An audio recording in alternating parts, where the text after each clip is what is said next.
Want to screen mirror your iPhone to a Samsung TV but there's no AirPlay? Don't worry, you've got options.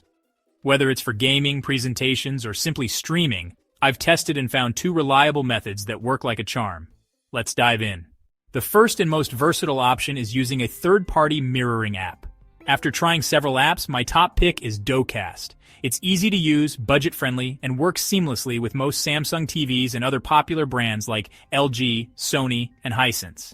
Docast is also compatible with devices like Chromecast, Roku, Fire TV, and DLNA-enabled devices. If you already own one of these streaming devices, they can act as a bridge for screen mirroring.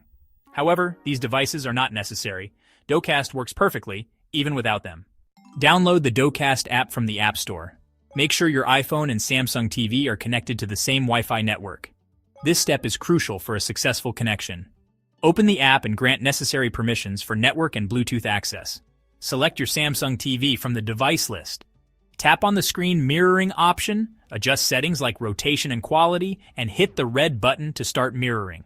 Just like that, your iPhone is now mirrored on your Samsung TV.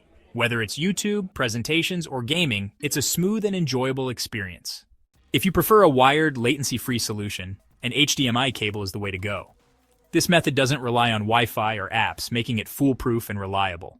Connect an HDMI cable to your Samsung TV and plug it into a Lightning Digital AV adapter for older iPhones, or a USB-C to HDMI adapter for newer models.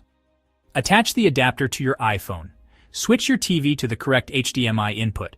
Your iPhone screen will automatically mirror onto the TV within seconds. It's that simple. This method ensures a stable connection with no lag, perfect for streaming or presentations.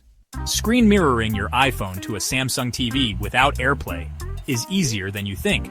Whether you prefer the flexibility of an app like Docast or the reliability of an HDMI connection, you've got great options. Have more questions? Drop them in the comments, and don't forget to like and share this guide to help others.